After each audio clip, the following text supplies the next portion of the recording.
So in this video, I'm going to be sharing with you the 5 profound lessons I learned from my first ayahuasca retreat. And these are lessons that can also change your life. So jumping right in, the first lesson I had was everything is energy. And it hit me so much that I even have it tattooed on my arm. I think why this is important, I really want people to get this, is I already believe everything was energy. I've, just been one of those, I've just never need to see it. I've always believed it. But the experience that I had, it was so deep that every thought that I had, I could see it in the vibrational world. Every word that was spoken, I could see. If you look at somatics experiments, you'll see, imagine music playing, and every time the bass goes, that water's vibrating. And so for me, every thought I had, that's what it was doing. It's vibrating out. It's funny, I actually went back and watched The Secret because I was like, oh, actually, yeah, that seems quite similar. And when I went back and how they were showing it, when somebody had a thought, it's like woo, woo, woo, woo, going out. That's exactly what my experience was like. And every word that was spoken, imagine there's a bowl of water and somebody drops a rock in the water. That rock cuts right through the water. That's what every word was like. Was when it was something beautiful from love, it was like the most amazing, like beautiful kaleidoscope that you could ever imagine, and all these different colors. It was just magnificent. And when it was something negative, it was like dark. Not that there's anything wrong with dark, in our shadows and stuff, but it was very dark. There wasn't not much color there. It was just wasn't as detailed, and there wasn't very many like beautiful symmetrical shapes within that. When I came home, because it was so deep, I just cleansed my whole house. I hadn't actually been here that long, and I just had this real big urge, like, wow, I really need to like get rid of any energy in this home that is not serving me, my children, this house anymore. Like cleanse, clear, transmute back to Mother Earth. And all of the rooms, I played a mantra and I was singing, and obviously got the sage out as you do. It was a really clear message, like I need to do that. That Japanese, I don't know what it's called, but it's basically the clearing, that lady that does the clearing out of anything that you hold, and if you don't love it, let it go. I really get that now, because otherwise you've got all these things around your home and you don't really love them. So where do you think that is vibrationally around your home? You're not surrounded by love. You're not surrounded by this high vibration. So it's not necessarily about the clear and the clutter and only the things you love. It's like, actually, this affects your energy field, because you are connected with your home and your environment. So that was the first biggest lesson. And also with that, I very, very rarely, I still do occasionally because I love dancing, but I very, very rarely play like chart music. So now I've got this whole track list of just positive affirmations, like my success is inevitable. I feel lucky. Everything's always working out for me. I'm grateful. I'm free. Grateful for all the beautiful things in my life. Like all this kind of music, really positive affirmations, because anything's coming into my energy I'm choosing. I only want those things. The second thing I put on my notes, lucid dreaming. So if anybody's aware of lucid dreaming, it's basically when you are asleep and you know that you are asleep. And so if you're very lucky, you're able to control your dreams. The lesson that I learned was life actually is like a dream. Sorry about that noise. I've got a couple of little dogs running around on my hard floor. I'll show you them if they come close. So when you are aware, when you are awake, when you understand about the energy, that everything's a vibration, when you understand about all of these patterns that you have in your life, and you realize that you are the way you are because of your past, unless you've been consciously creating or you've been blessed and born into, a family that's really helped to nourish that in you. When you really grasp that and you then start to create from a conscious place, it is actually like lucid dreaming. My advice is to take home from that. It doesn't matter where you are in your life right now. It doesn't even matter what your past has been, okay? Wherever you are in your life right now, it's basically an accumulation of all the choices you've made up until this present day. And that is all it is. It has no say or regard to like where you're going to be, where you're going, what direction your life is heading towards. Okay. But the choices you make from today do. And I think that's the thing. If you start to realize that this life is just a game, this is not real, it's just a dream, and you are in control. Okay. And part of that in control is about remembering that everything is energy, and every thought that you're having, every word that you're saying, how you're holding yourself, all of that is part of it. And start to control that, and you start to create. And so, my experience was back in February, and now we are at the beginning of November. And the changes in my inner world, because this is where it starts, inside, and then we'll start to see outside, has been massive. I literally, in that whole time, have probably had about 5 days or more where I haven't felt 10 plus, because I'm just so in control. And that's not to say about spiritually bypassing, if I'm feeling sadness or I'm feeling this. It's just that, allowing that, but I just having that control over, actually, if I don't want to be feeling this right now, what is that I want to feel? And the next one, what I did touch upon in the first one, which is only say what you want. And that is because of the energy and how strong it is. It's like, think about when we have children, we're always like, don't do this, don't do that, you're going to hurt yourself, you're going to think. It's like, we're just putting it out there for that to happen. And most of the time it does. And how many times we're like, oh, I told you that was going to happen. Or your partner, oh, I told you this. Or your parents, I told you. It's like, you did that with your words. Words are magic. Seriously. And, there's a reason that when we write, it's called spelling, because the words we say are a spell. And so it's like you can say something about somebody, and if they believe that, that's like poison. It can be really, really mean and stay with them. And, how many children were bullied? And now that they're adults, that still stays with them, even though they know it's not the truth. It's really hard to undo that. So, really be careful with your words and only say what you mean. And even for yourself, if you say something negative about yourself, even question yourself. Is that actually from me? Or is that from my past? Is that something I've heard from my past? Because I can guarantee you, if you say something horrible and mean to yourself, that isn't from you. Because we, deep within our core, is our highest self. And we would never speak like that to ourselves, because we are love and we are loved. Only say what you want and only say what you mean. If you imagine the energy and your word is cutting through that energy, a lot of people can be like, oh, this happened and that happened and da-da-da-da-da.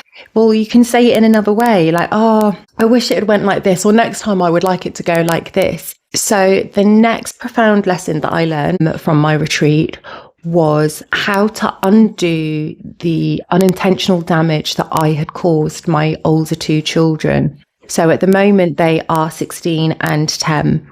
And with my oldest child, I was stuck in that old parenting style of like, eat all your food, and I've made this, and go to bed at this time, and like completely taking control over her, like not listening to her body. Is her body even hungry? Does her body even want to eat that food?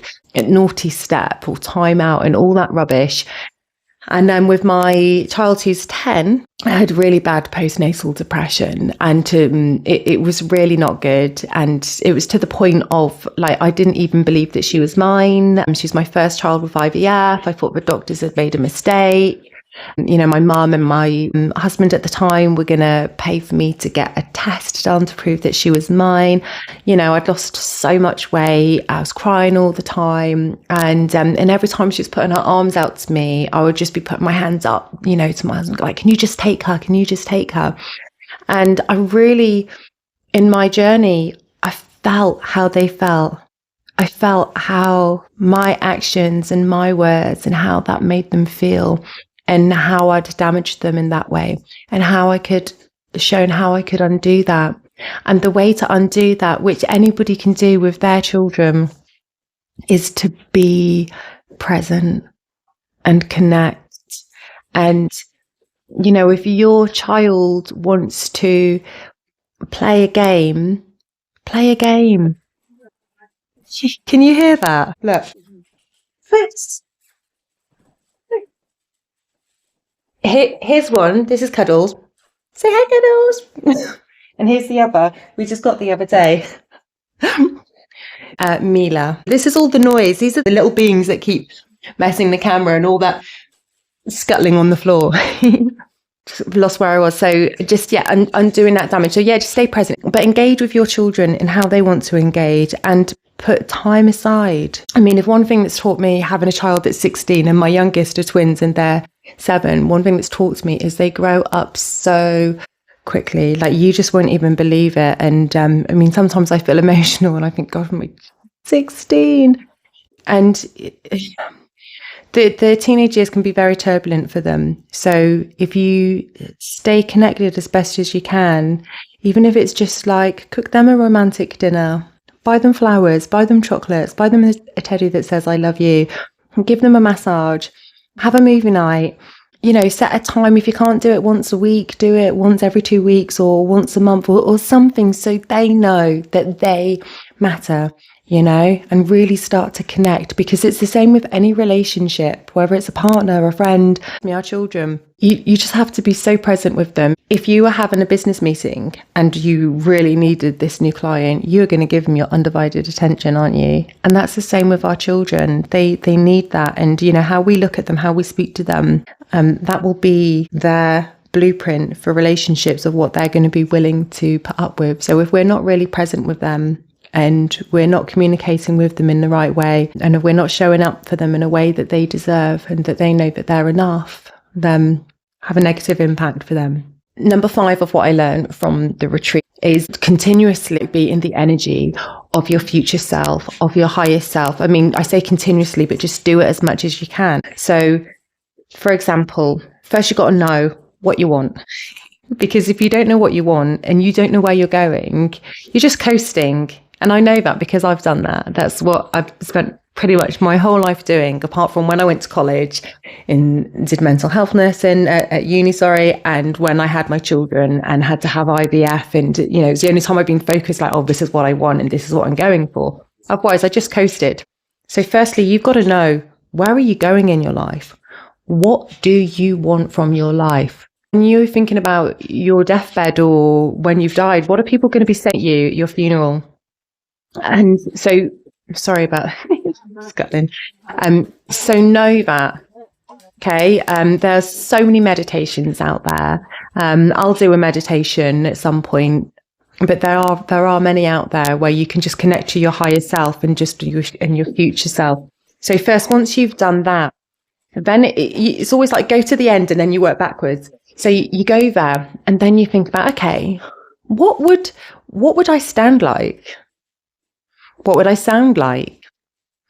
What kind of thoughts might I have? How would I engage with people?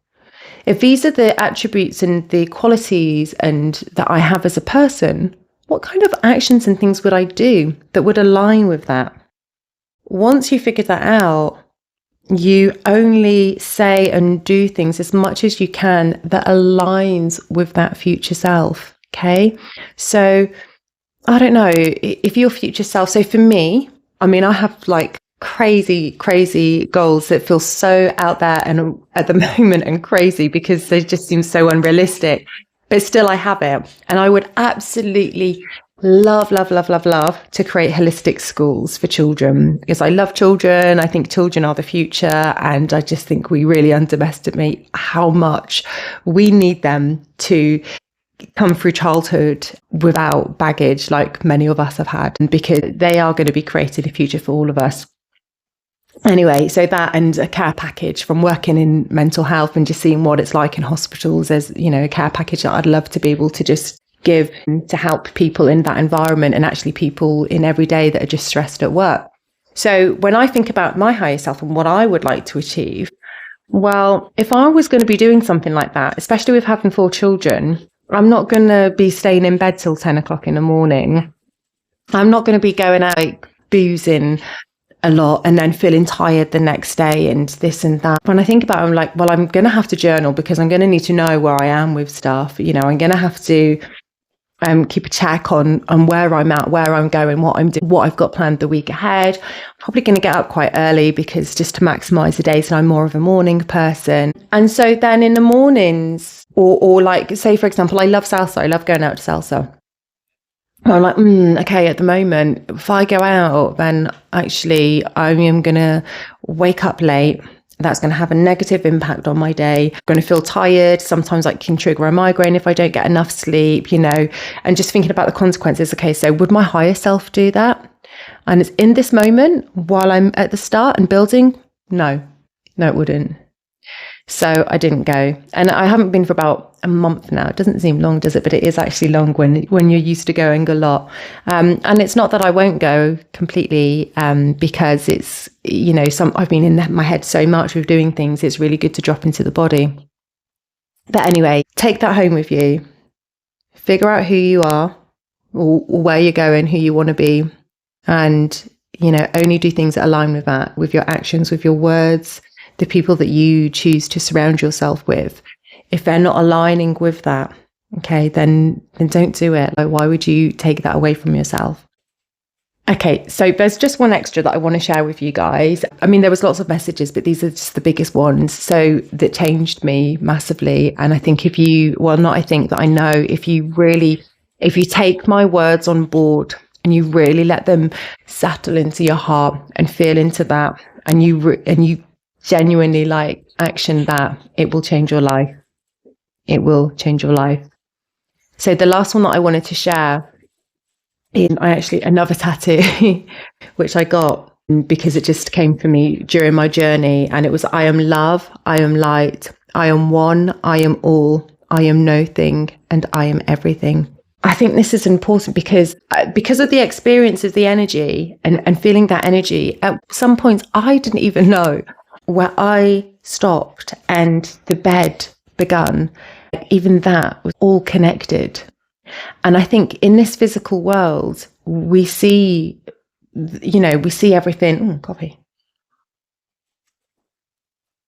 We see everything as an object. We see it as a piece. And because of that, it seems separate, but it's not. We are all connected. We are all one. Really take that home with you, because so many people, and I used to be, so judgmental of other people. And it's like, who are we to judge them? Like, we've got no idea who they are, what they've been through, what they've done. And, if we go through life judging one another, we're going to keep each other low, at a low vibration, stopping each other from healing. And I just think it's such a toxic thing. And it probably doesn't help that in schools that we're always competing against each other. So we're learning to kind of go against one another. But we are all one. If you imagine the ocean, many people might feel, if we're all connected, just a drop in the ocean, but actually we're the ocean in a drop. Next time you see somebody sad, next time you see somebody angry, next time you see somebody in need, just connect with your heart, and your heart will tell you. I don't even have to tell you. Your heart will tell you. I don't care who you are. If you really actually connect with your heart will tell you. Anyway, I think this has been a way longer than what I expected. I do hope that you've got some use out of this. And again, I'm just going to go back through what I learned so you can take that home again. Everything is energy. So be careful with your thoughts, how you hold yourself, okay? Life is a lucid dream. Have fun, play with it. It doesn't matter where you are, doesn't matter where you've been. You can change it to however you want. Just stay awake, or wake up if you're not already. If you have children, connect with them. Okay. And if you're very, very busy, because I know a lot of parents are tired, burnt out, busy, just when they talk with you, look at them in the eye and look at them with love, with admiration, inspired, enjoying them. If you don't have time to do tasks with them, then at least do that for them. And continuously feel the energy of your future self and stay connected with that. I can guarantee you, I bet that feels amazing in your body. So as much as you can, stay in the energy of your future self. And, you know, if it helps too, is what I did, was just really bombarded myself with like music and books and podcasts of just to kind of rewire what's going on up there. And the last one, we are love. We are one, and we are all. And we are nothing, and we are everything. Anyway, much love and blessings. If this video's helped, then please help me out by liking and subscribing, and I'll be putting out more videos on it, you know, just about living intentionally, healing, and just like holistic conscious development.